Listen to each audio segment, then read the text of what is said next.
Meus irmãos, minhas irmãs, que a graça de Deus seja conosco para que nós possamos nesta noite ter paz e Deus possa receber toda a glória.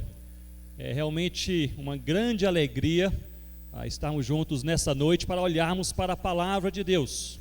E eu gostaria de lhe convidar a você a abrir comigo a palavra do Senhor nosso Deus, com o coração cheio de confiança, de expectativa e também de dependência do Senhor. Aliás, algo que nós precisamos de uma maneira profunda e diária é esta convicção de que nós dependemos de Deus. E essa talvez seja a verdade mais cristalina nos nossos dias. Nós dependemos de Deus para existir, nós dependemos de Deus para crer, nós dependemos de Deus para viver aquilo que nós cremos, nós dependemos de Deus para entender, nós dependemos de Deus para pastorear, colaborar, pregar, orar. Nós dependemos de Deus, e é nessa expectativa de Deus, na sua graça, olhar para a nossa vida, pela sua bondade, nós que dependemos diariamente, totalmente dEle, é nessa expectativa que nós abrimos a sua palavra. Abra, portanto, comigo a palavra do Senhor, segunda carta de Paulo a Timóteo, capítulo 4, segunda carta de Paulo a Timóteo, capítulo 4, nós leremos a partir do primeiro verso. 2 Timóteo capítulo 4. Paulo escreve esta carta convicto que seria a sua última carta. Aliás, ele faz 3 menções nessa segunda carta a Timóteo, entendendo que a morte o aguarda. No capítulo 4, novamente de maneira claríssima, ele afirma que o dia da sua partida, este dia, ele é chegado. E Paulo, portanto, ele está aqui aprisionado em uma masmorra em Roma, não naquela primeira prisão domiciliar, menos desconfortável de antes, mas agora ele está em um cubículo úmido, escuro, sombrio. Aliás, Eusébio, no século IV, ele disse que essa prisão de Paulo era um calabouço subterrâneo, úmido e escuro, com apenas um buraco no teto para a entrada de luz e de ar. É ali que Paulo estava. E é justamente convicto da sua morte, nessa masmorra romana, que ele escreve a sua última carta. Isso é impressionante, meus irmãos e irmãs, porque Paulo, nessa última carta, ele não escreve aos apóstolos, ele não escreve às igrejas que ele havia plantado, nem às igrejas que ele havia pastoreado. Ele escreve essa última carta a um discípulo, um filho na fé, chamado Timóteo. Paulo havia encontrado Timóteo em uma cidade chamada Listra. Ali ele pregou o evangelho do Senhor Jesus. Mãe e a avó de Timóteo já conheciam a verdade de Deus. A palavra de Deus, pela boca de Paulo, entra no coração de Timóteo, o evangelho transforma e Timóteo é convertido ao Senhor Jesus. Na segunda viagem de Paulo a Listra, Paulo encontra aquele jovem Timóteo, não mais um jovem recém-convertido, mas agora um jovem maduro e pronto para o ministério e um jovem vocacionado. E Paulo, portanto, convida Timóteo a se associar a ele nas suas jornadas missionárias. Portanto, quando Paulo escreve esta carta a Timóteo, ele faz porque Timóteo, ele tinha essa mistura de filho na fé e companheiro de ministério. Portanto, Paulo, nessa carta, ele resume os fundamentos da fé cristã. Diversos autores, pastores, exegetas comentaram essa carta. John Stott, ele menciona e defende que em cada um dos 4 capítulos dessa carta existe uma exortação específica. No capítulo 1, guarda o evangelho. No capítulo 2, sofre pelo evangelho. No capítulo 3, permanece no evangelho. E no capítulo 4, prega o evangelho. Nessa noite nós olharemos para o capítulo 4, prega o evangelho. Fique comigo de pé, se você puder, nesse momento, e olhe comigo para o texto sagrado, 2 Timóteo, capítulo 4, o versículo 1 ao versículo 5.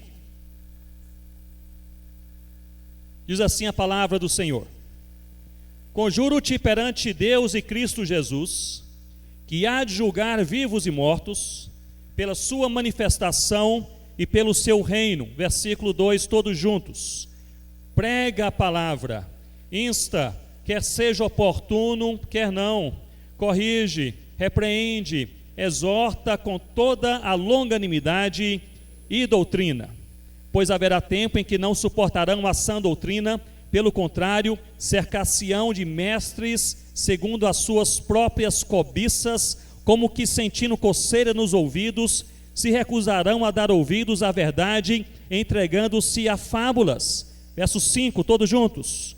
Tu, porém, sê sóbrio em todas as coisas, suporta as aflições, faz o trabalho de um evangelista, cumpre cabalmente o teu ministério. Você pode se assentar nesse momento com a palavra de Deus aberta em suas mãos e com os corações abertos pela graça de Deus. Nós encontramos nessa porção bíblica 4 ensinos fundamentais. O primeiro ensino nós podemos encontrá-lo claramente no versículo 2, e podemos chamá-lo de ensino principal, é o centro dessa mensagem nesses 5 versículos, e o ensino principal é este: prega a palavra. O versículo 2, onde encontramos esse ensino principal, assim se lê: prega a palavra, insta, quer seja oportuno, quer não, repreende, exorta com toda longanimidade e doutrina. O que Paulo está defendendo aqui, ensinando ao jovem Timóteo, à igreja do Senhor Jesus, é que a pregação da palavra de Deus, ela deve ser imperativa, urgente e bíblica.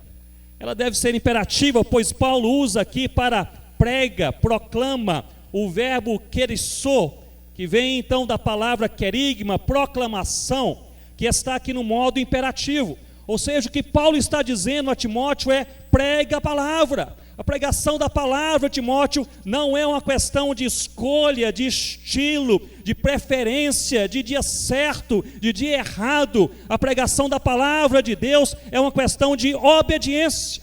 Se você tem alegria e prazer em pregar a palavra de Deus, pregue por alegria e prazer, mas no dia em que faltarem alegria e prazer, pregue por obediência ao Senhor Jesus. É algo imperativo.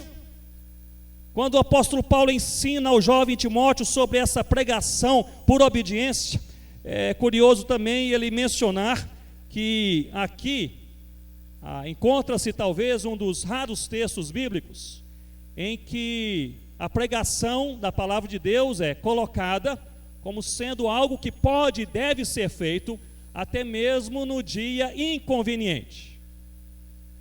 Geralmente a palavra de Deus nos ensina a nós fazermos todas as coisas no chamado tempo certo, tempo oportuno, tempo conveniente, tempo do bom discernimento. Mas há 3 exceções. Há 3 práticas cristãs que nós devemos exercê-las no tempo certo. Há até mesmo a palavra grega para definir esse tempo certo, que é o kairos, o tempo oportuno, mas também quando não for o tempo certo. E é uma palavra grega também para este tempo inconveniente, que é akairos, que é justamente a palavra usada por Paulo aqui para fora de tempo. E essas 3 práticas cristãs que nós devemos exercê-las em todo o tempo e até fora de tempo são, em primeiro lugar, a santidade, em segundo lugar, a oração, em terceiro lugar, a pregação da palavra de Deus. Prega no tempo certo, mas prega até mesmo fora do tempo.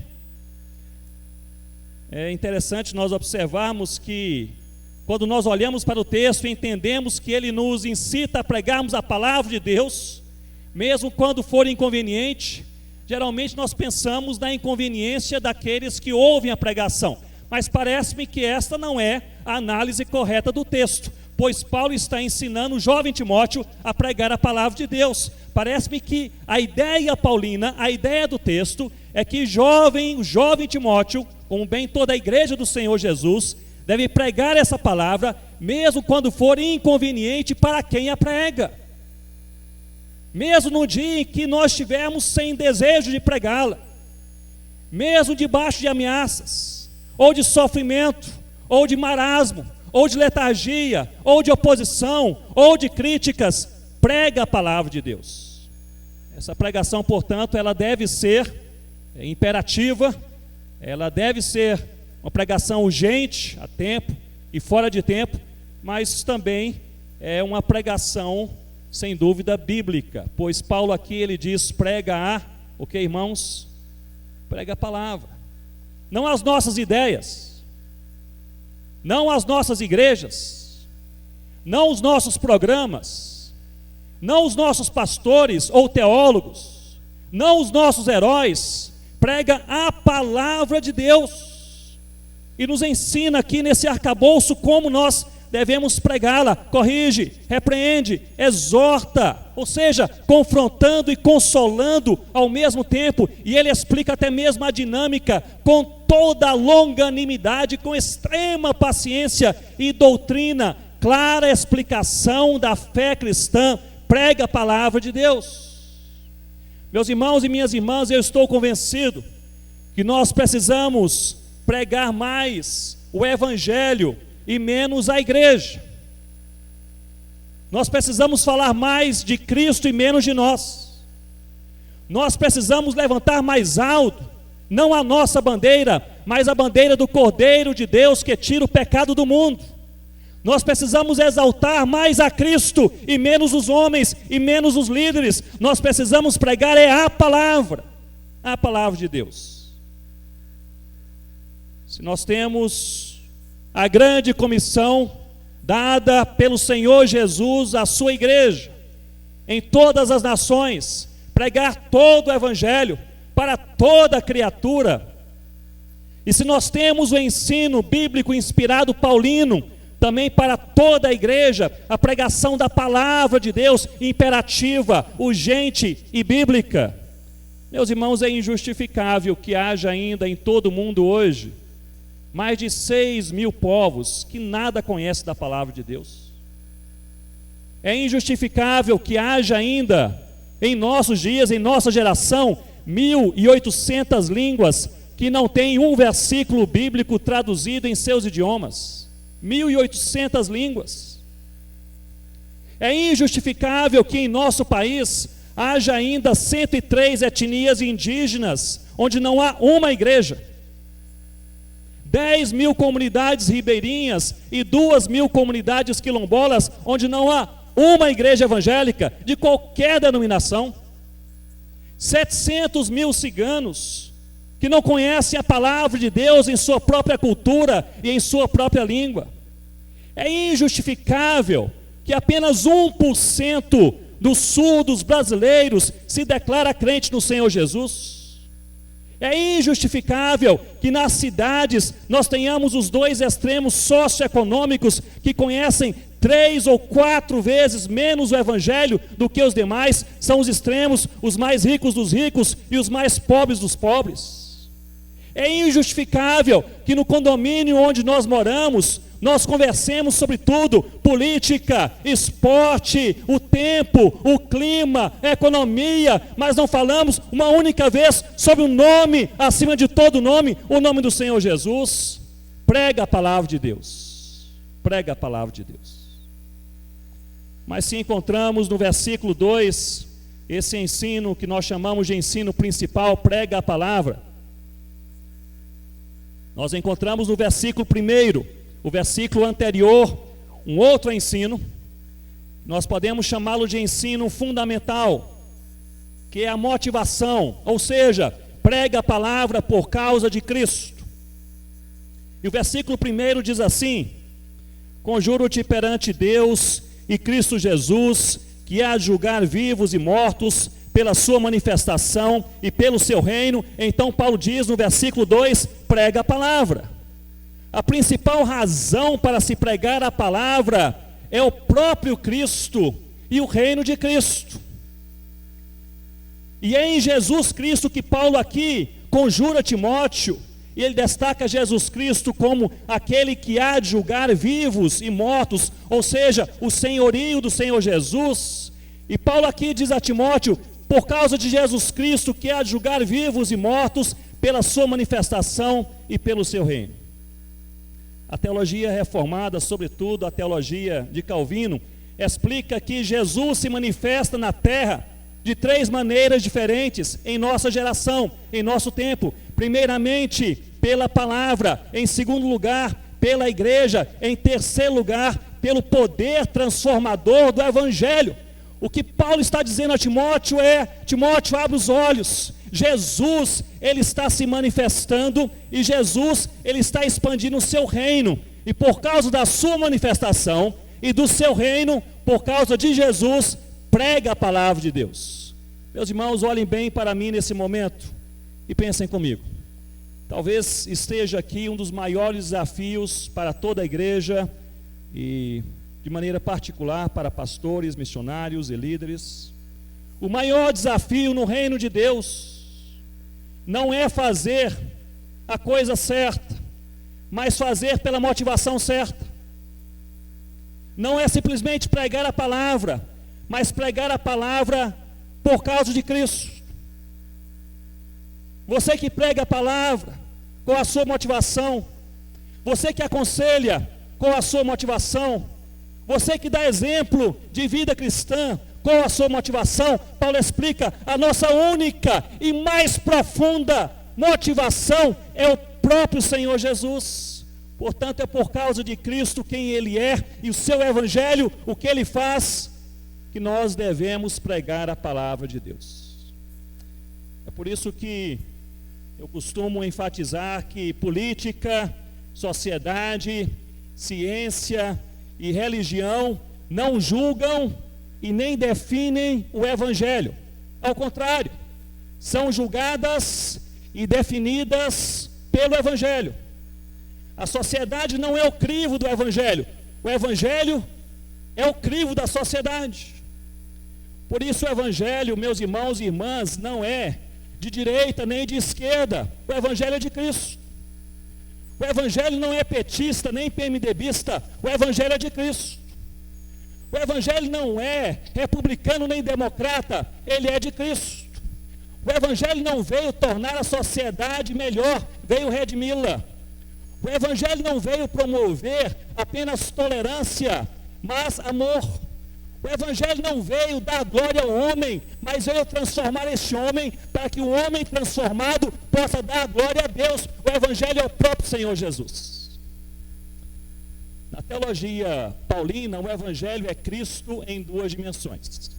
Em primeiro lugar, a identidade de Cristo, quem Cristo é, Senhor e Salvador. E em segundo lugar, o ministério de Cristo, o que Cristo faz. Seu nascimento, a sua morte, a sua ressurreição e a volta do Senhor Jesus. Portanto, quem Cristo é e o que Cristo faz resume o bojo, o centro, o cerne, o conteúdo do Evangelho. Nós precisamos crer no Evangelho, e o Evangelho é Jesus. Precisamos viver o Evangelho, e o Evangelho é Jesus. Precisamos pregar o Evangelho, e o Evangelho é Jesus. E à medida que nós vivemos, experimentamos, cremos e pregamos este Evangelho, que é o próprio Senhor Jesus, nós passamos a fazer o que Deus deseja pela motivação de Deus, que é o próprio Senhor Jesus. Eu realmente estou convencido que à medida que fazemos a vontade de Deus, Deus nos fortalece. À medida em que nós vivemos e fazemos a vontade de Deus, somos por Ele fortalecidos.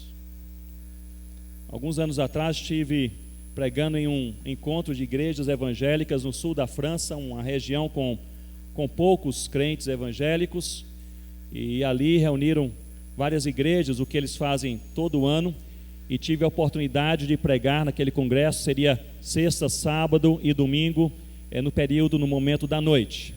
E eu não falo francês, então eu dependia de um tradutor, um intérprete, que pudesse ali traduzir o sermão do inglês para o francês, e eu orei ao Senhor para que Ele enviasse um bom intérprete, e chegou ali um rapaz brilhante. Ele era fluente em inglês, fluente em francês e muito interessado, com formação teológica. Toda tarde nós sentávamos e eu mostrava para ele o texto no qual iria pregar, o esboço do meu sermão. Ele fazia anotações em francês e ali eu pregava, ele traduzia, e tudo correu bem na sexta e no sábado.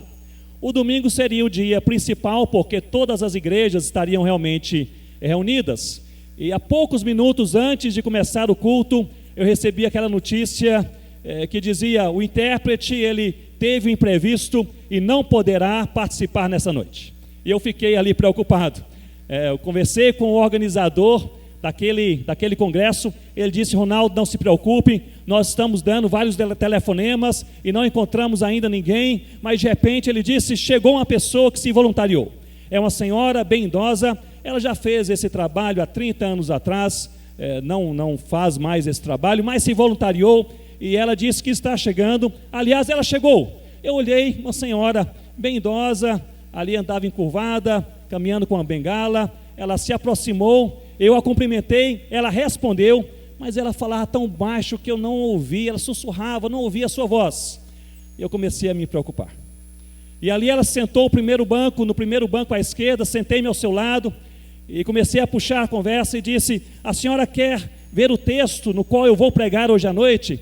Ela olhou para mim, sorriu e sussurrou dizendo: meu filho, não se preocupe, vai dar certo. Me preocupei mais.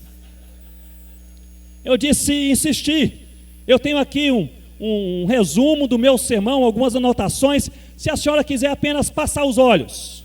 Ela sorriu e novamente disse: meu filho, não se preocupe, vai dar certo. E eu comecei a orar. Meus irmãos, no momento ali do sermão eu estava nervoso, pensando: não vai funcionar. Ela sussurra, eu não consigo nem ouvir a sua voz, estou aqui a meio metro da senhora.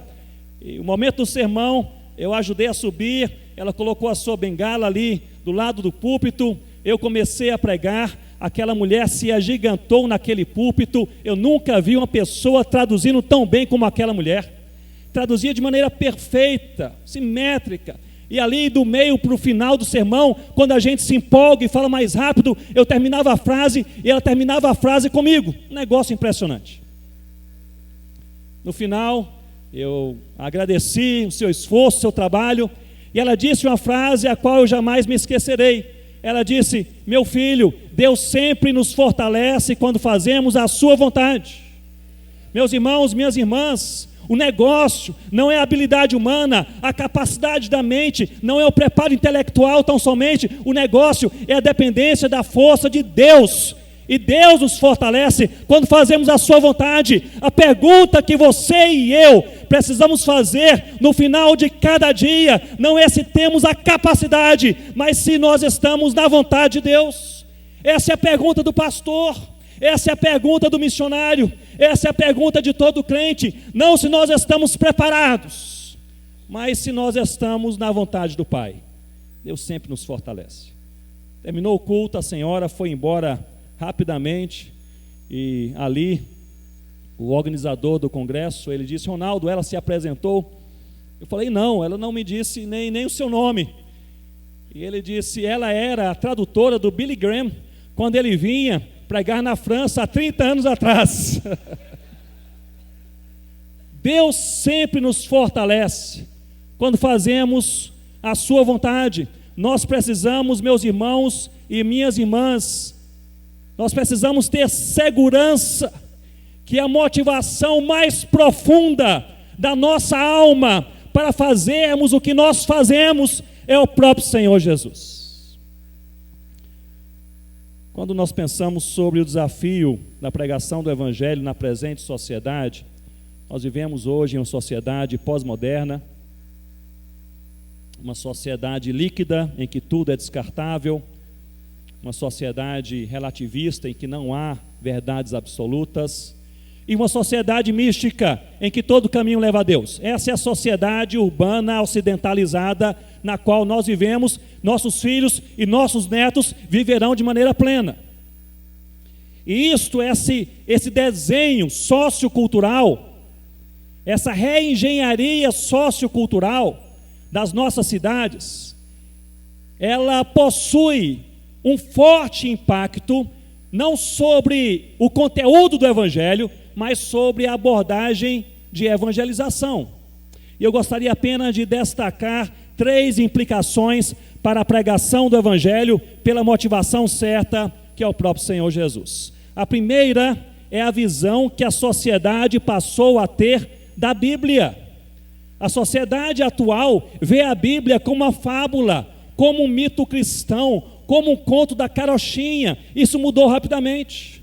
Há 40 anos atrás, meu pai já era um pastor presbiteriano. Eu ainda, criança, com meus 11 anos de idade, eu me lembro que eu acompanhava o meu pai quando ele visitava cristãos e não cristãos, evangélicos ou católicos ou ateus, e ali ele entrava naquelas casas para evangelizar, e ali ele abria a Bíblia para ler a palavra de Deus, e as pessoas, crendo ou não na palavra como sendo de Deus, eles tinham pelo menos um respeito, uma impressão que havia neste livro sagrado alguma autoridade espiritual.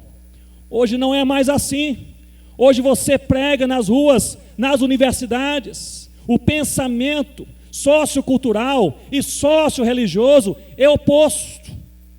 Olha-se para a Bíblia como sendo um conto qualquer, e dos mais simplistas e mais ingênuos e mais, talvez, fabulosos.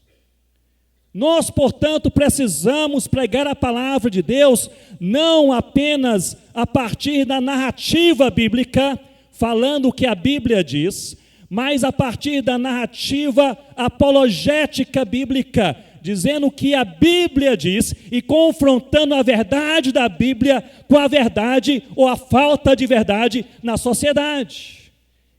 Essa pregação, essa evangelização apenas narrativa e não narrativa apologética não é uma evangelização para os nossos dias.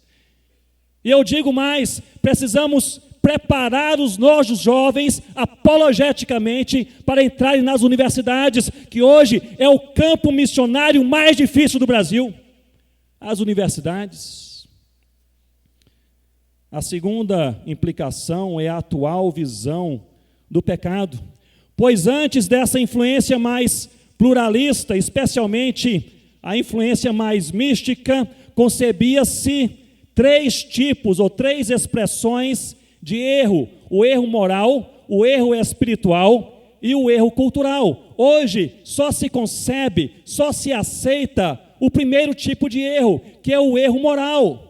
Seria algo como assassinato, ou corrupção, ou mesmo a mentira. Mas não se concebe mais a ideia de erro espiritual, porque não há mais absolutos. E não se concebe mais a ideia de erro cultural, porque existe uma hipertolerância a tudo que é diferente. Portanto, a igreja do Senhor Jesus precisa resgatar uma evangelização narrativa, apologética e que pregue e denuncie o pecado. Talvez alguns de vocês estejam pensando, mas talvez Ronaldo está generalizando bastante. E esse seja um retrato mais da Europa pós-cristã do que do Brasil. Não se enganem, antropólogos mesmo descrentes, eles estão analisando a sociedade brasileira e eles têm dito que as universidades federais no Brasil já são ambientes pós-cristãos. Eles já estão entre nós.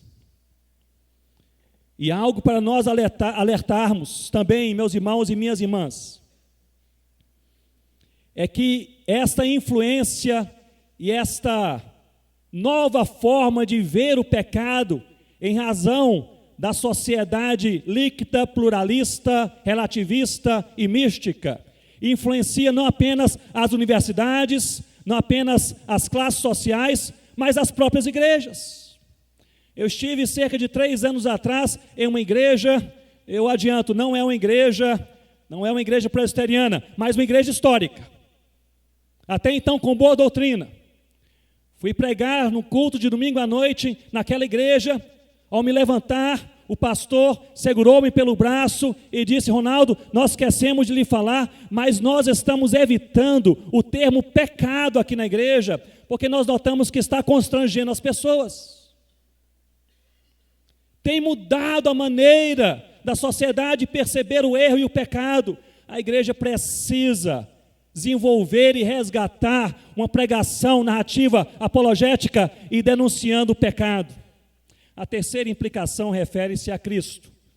Mas notem, uma sociedade mística, ela não rejeita Cristo. Uma sociedade mística, ela rejeita a singularidade de Cristo. Na verdade, não apenas no Brasil, mas se você for no interior da França, um ambiente totalmente pós-cristão, e você falar sobre Cristo, isso é bem visto. É visto como um caminho bonito, lindo, interessante, no meio de centenas de outros caminhos. O que a igreja cristã evangélica e a igreja presbiteriana precisa resgatar é a pregação não apenas de Cristo, mas da singularidade de Cristo. Ele é o único caminho. Eu creio, portanto, que precisamos pregar a palavra apologeticamente, falar sobre o pecado como erro não apenas moral, mas também espiritual e cultural, e enfatizar que Cristo, Ele é o único caminho. Temos, portanto, dois princípios. Primeiro princípio, o princípio central, versículo 2, prega a palavra. Temos aqui esse ensino, que é o ensino fundamental, versículo 1, prega a palavra por causa de Cristo. E nós temos nos versículos 3 e 4, um ensino que podemos chamar de ensino complementar. E os versículos 3 e 4 nos ensinam que nós devemos pregar a palavra também por causa dos homens. E os versículos dizem assim: pois haverá tempo em que não suportarão a sã doutrina, pelo contrário, cercar-se-ão de mestres, segundo as suas próprias cobiças, como que sentindo coceira nos ouvidos, se recusarão a dar ouvidos à verdade, entregando-se a fábulas. A principal motivação para a pregação da palavra é Cristo, mas a principal necessidade são os homens. Eu repito, a principal motivação da palavra é Cristo, mas a principal necessidade são os homens. Esses versos que nós lemos resumem duas grandes questões. A primeira questão é a chamada sã doutrina, que é a verdade de Deus. E aqui o texto nos diz que ela não é fácil. E por não ser fácil, isso significa que a nossa missão não é fácil e não será bem vista. Ou seja, aquele que prega a palavra não deve esperar os aplausos dos homens, mas sim a aprovação de Deus. E para que isso aconteça, nós precisamos sondar os corações. Porque no final do dia, a nossa maior luta não é contra o mundo, mas a nossa maior luta é contra o nosso próprio coração. É procurarmos fazer as coisas certas, pelas motivações muitas vezes erradas, e talvez aqui sendo impulsionados, e até mesmo sendo influenciados por essa tendência hedônica, narcisista, de buscar a aprovação dos homens e não a aprovação de Deus. Em segundo lugar, esses dois versos, eles deixam bem claro que o motivo de se rejeitar a verdade de Deus não é a ciência, não é a razão, não é nem mesmo a religião. O motivo é o pecado, e Paulo ele denomina esse pecado, ele diz que é a cobiça, e esse pecado, que é a cobiça, está no coração do homem. Por isso que a verdade de Deus produz algo parecido com uma coceira nos ouvidos. Aqui é uma expressão idiomática grega que se refere a uma situação altamente inconveniente e desconfortável. Já experimentou sentir coceira nos ouvidos sem coçar os ouvidos? Seria alguma coisa parecida. É a verdade de Deus. Portanto, nós precisamos estar prontos para pregar esta verdade, mesmo sendo talvez recriminados, discriminados, até mesmo debaixo de sofrimento ou perseguição. Prega a palavra de Deus. Paul Hibbert, um dos missionários antropólogos mais conhecidos da nossa geração, ele diz que a igreja de Deus precisa e deve pregar todo o evangelho de Deus, porque a pregação de todo o evangelho de Deus transforma toda a igreja em todas as suas dimensões. E ele destaca 3 dimensões: as convicções, que é a fé, o comportamento, que é a vida, e a cosmovisão, que é a missão. Mas ele diz: se nós não pregamos todo o evangelho, nós podemos ter igrejas com convicção, mas sem comportamento. ou seja, igrejas nominais, ou igrejas com comportamento, mas sem convicção. Em outras palavras, igrejas legalistas, ou igrejas com convicção e com comportamento, mas sem cosmovisão, igrejas infrutíferas. É por isso que nós precisamos pregar todo o evangelho do Senhor Jesus. Prega a palavra, ensino principal, verso 2, prega a palavra por causa de Cristo, ensino fundamental, no verso 1, prega a palavra por causa dos homens, o ensino complementar, nos versos 3 e 4, e chegamos finalmente ao último ensino, prega a palavra guardando o seu coração. Nós o encontramos no versículo 5. Eu gostaria que você dedicasse especial atenção a este ensino, que nós podemos chamá-lo de ensino pessoal. Prega a palavra, mas prega a palavra guardando o seu coração, pois enganoso é o nosso coração. E o versículo 5, nós lemos assim: tu, porém, sê sóbrio em todas as coisas, suporta as aflições, faz o trabalho de um evangelista e cumpre cabalmente o teu ministério. Meus irmãos, minhas irmãs, tu, porém, é possivelmente o ensino mais difícil dessa carta, de toda a carta. Pois tu, porém, significa seja diferente. O que Paulo dizia a Timóteo, em outras palavras, era assim: Timóteo, a maioria segue fábulas e não a Bíblia, mas tu, porém, você é crente, seja diferente. A maioria só ouve aquilo que lhe satisfaz, mas tu, porém, Timóteo, você é crente, seja diferente. A maioria fecha os ouvidos para a verdade de Deus, mas tu, porém, Timóteo, você é crente, seja diferente. Nós podemos, meus irmãos e irmãs, nós podemos contextualizar. Jovens, a maioria dos namoros é permeado, eles são permeados por imoralidade e falta de compromisso. Mas vocês são crentes, tu, porém, seja diferente.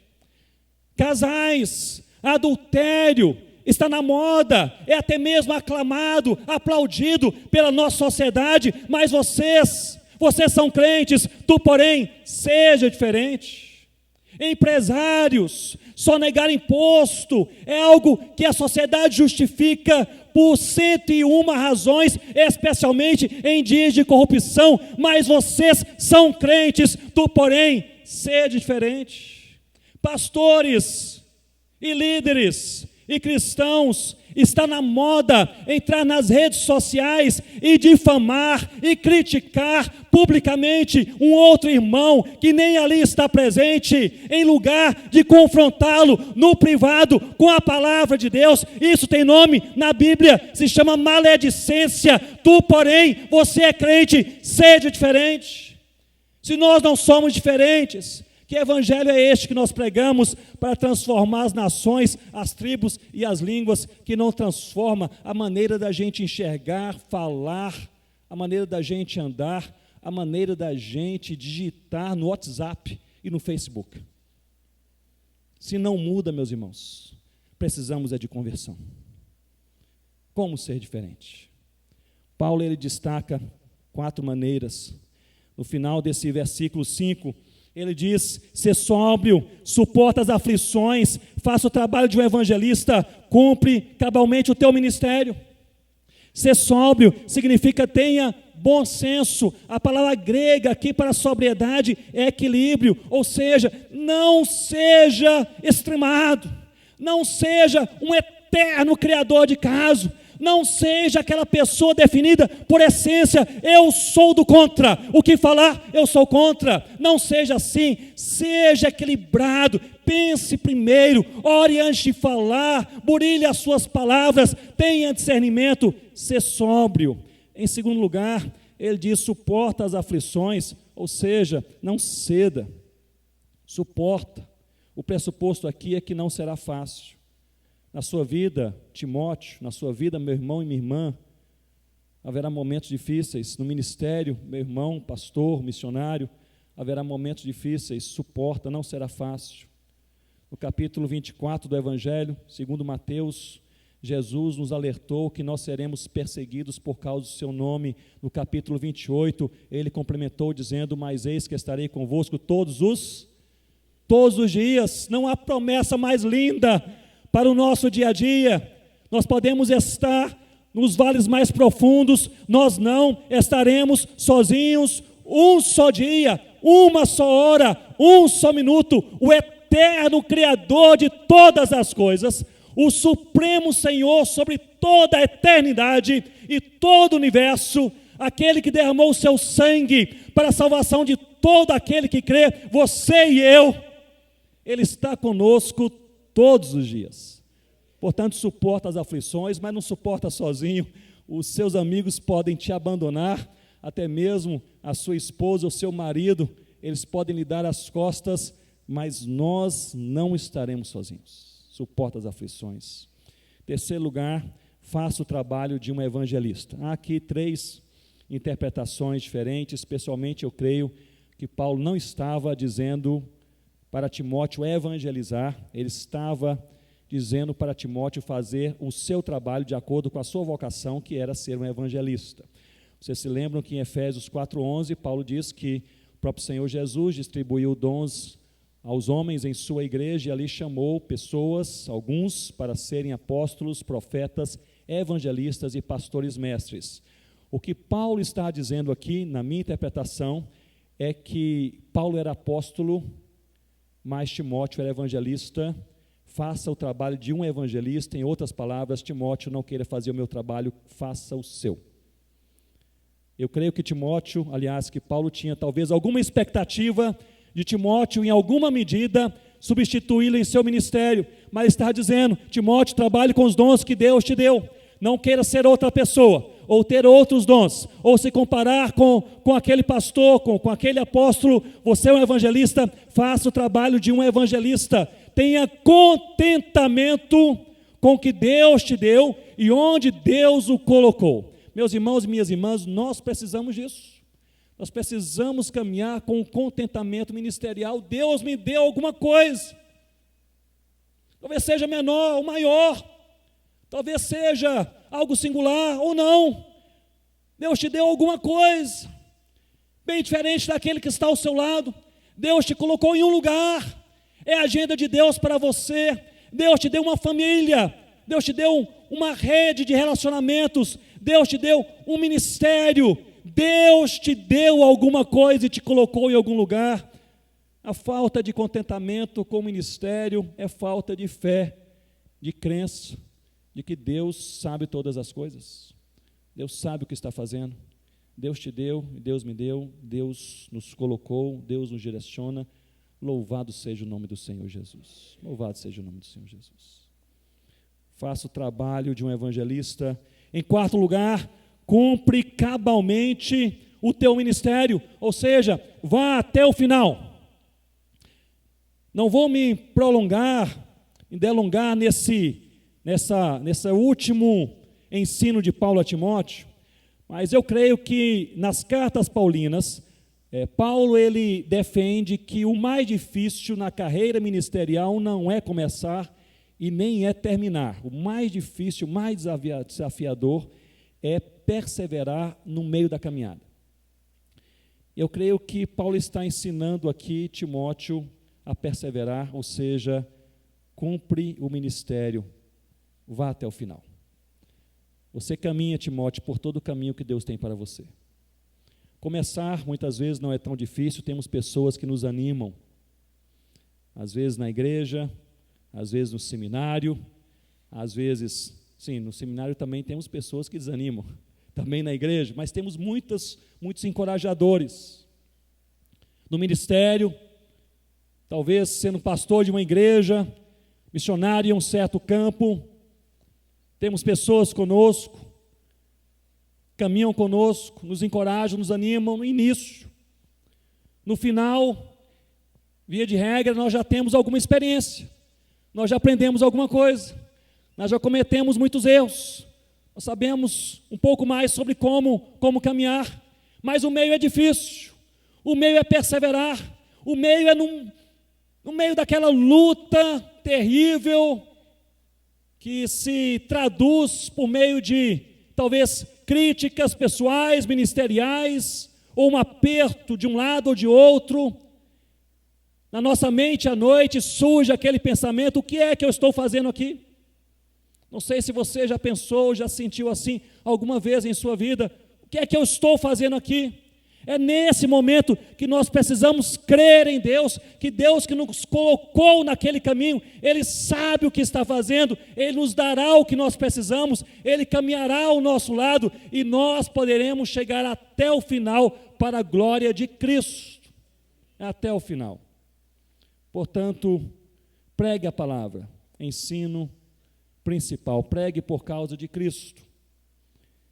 O ensino fundamental, pregue também por causa dos homens, o ensino complementar, mas pregue sobretudo guardando o seu coração, um ensino pessoal. Eu gostaria de encerrar mencionando para vocês a história, aliás, brevemente, um pouco da história de uma mulher de Deus chamada Helen Roseveare. É uma mulher